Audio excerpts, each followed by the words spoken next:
एक दर्द हो दिल में तो दुआ करे कोई, जिंदगी ही दर्द बन जाए तो क्या दुआ करे कोई। एक और दर्दनाक कहानी उन ट्राइबल्स की, उन खाना बदोशों की लेकर मैं आपके सामने हूं, जो जून जुलाई के इस महीने में भी परेशानी का बायस बनी हुई है। एक तरफ 45 डिग्री का टेम्परेचर और दूसरी तरफ रहने के लिए घर नहीं है, रहने के लिए कहीं पर जगह नहीं है, और एडमिनिस्ट्रेशन ने जिस घर और कुल्ले में रहते थे उनको तोड़कर दरम बरम कर दिया। बात कर रहा हूं बलौर की, बलौर तहसील बड़ी ब्राह्मणा डिस्ट्रिक्ट सांबा की।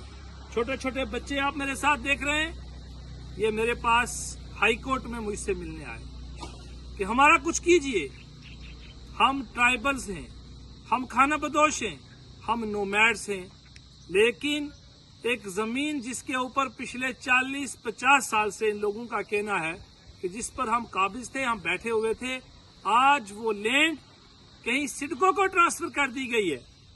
बड़ी अच्छी बात है। इससे पहले उस पर हम रहते थे तो वो ट्रांसफर की तो हमसे खाली करवा के ये दूसरी जमीन हमें दी गई थी।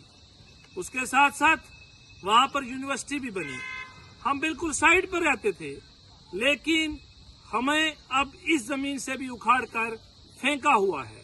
हमारे जो कुल्ले थे, जो एक एक कमरा बना हुआ था, उसको भी एडमिनिस्ट्रेशन ने तोड़ दिया है। हम खुले फिजा में, खुले आसमां के नीचे रह रहे हैं और हमारी बात सुनने के लिए कोई तैयार नहीं है।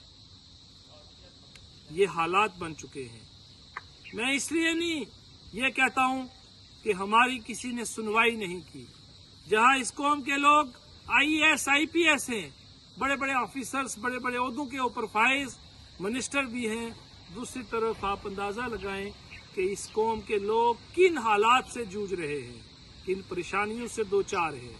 हमने बात करने की भी कोशिश की, पता ये चला कि इनमें कुछ ऐसे लोग भी हैं जो दूसरी तरफ का पक्ष हमने देखा कि शायद कुछ लड़के जो है वो ड्रग्स में इन्वॉल्व हो चुके हैं। बेशक अगर ड्रग्स में इन्वॉल्व है उनके खिलाफ कार्रवाई होनी चाहिए, और मैं खुद यहाँ से एडमिनिस्ट्रेशन और पुलिस से ये गुजारिश करूंगा कि इनोसेंट को आप मुल्ज़म मत बनाइए, लेकिन जो लोग वाकया में मुलव्वस हैं उनके खिलाफ कार्रवाई हो। हम आपके साथ हैं, हम ड्रग निनेस के खिलाफ हैं।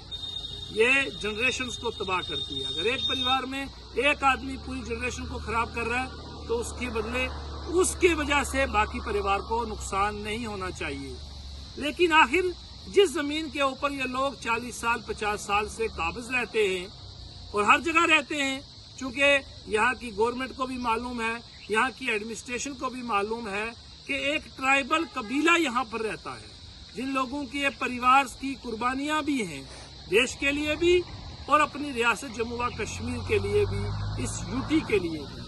उन लोगों को अगर आपने किसी जमीन को अलाट करके किसी इंडस्ट्रीज को देना है, कहीं कोई बड़ा इंस्टीट्यूशन खड़ा करना है, हम उसमें भी आपके साथ हैं, लेकिन एक तरीकाकार है, एक रूल ऑफ लॉ की गाइडलाइंस है, उनको इम्प्लीमेंट कौन करेगा, ये मेरा सवाल है। अगर आपने इन लोगों को वहां से हटाना है तो आपको कोई रूल, कोई प्रोसीजर तो फॉलो करना चाहिए। अगर आपने फॉलो किया है तो सबसे बड़ा सवाल मेरा ये है कि रिहेबिलिटेशन का क्या किया जाएगा।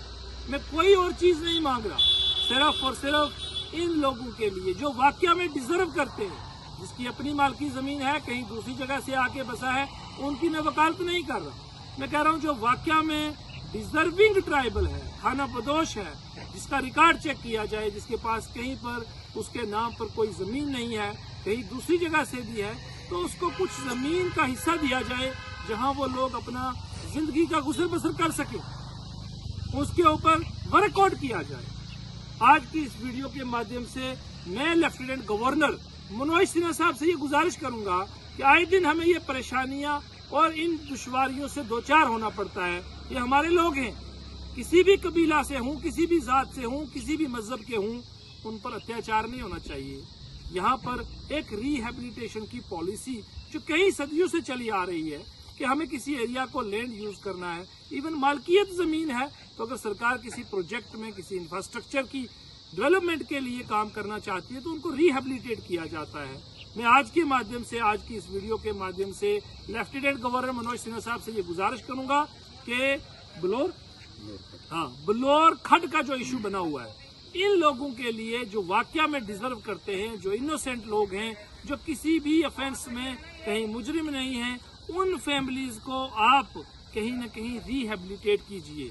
कोई जमीन अलाट कर दीजिए जहां ये अपने माल मवेशी के साथ रहें। इन बच्चों की स्कूलिंग चल रही है इस वक्त, ये स्कूल में अब छुट्टियां तो पढ़ने वाली हैं, लेकिन ये इस वक्त इन्हीं स्कूलों के अंदर पढ़ रहे हैं। लेकिन अब कौन से स्कूल में ये जाएंगे, क्या इनका होगा। लेकिन मैं ये गुजारिश करना चाह रहा था कि कोई रिहेबिलिटेशन की पॉलिसी बनाइए।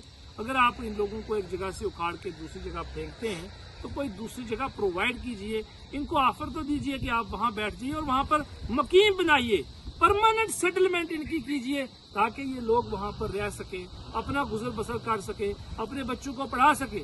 वरना ये लोग तो इसी तरीके से दरपदर रहेंगे जहां 70 साल से रहते आए हैं, क्योंकि इनकी किसी ने सुनवाई नहीं की। तो आज की मेरी यही गुजारिश रहेगी, और मैं डिस्ट्रिक्ट एडमिनिस्ट्रेशन सांबा से, इंक्लूडिंग पुलिस एडमिनिस्ट्रेशन से ये गुजारिश करूंगा कि आप भी थोड़ा सा इन लोगों के ऊपर प्योरली ऑन ह्यूमैनिटेरियन ग्राउंड इनके लिए कुछ ना कुछ जरूर कीजिए, इनको रिहेबिलिटेट कीजिए, इनको कहीं किसी जगह के ऊपर पहुंचाइए, ताकि ये लोग इस दरपदरी के आलम से बाहर रहें। और जिन लोगों के खिलाफ कोई ड्रग्स में इन्वॉल्व है, आप कार्रवाई कीजिए, हम आपके साथ हैं। लेकिन जो लोग इनोसेंट हैं, आप सबको एक तरीके से ट्रीट नहीं कर सकते।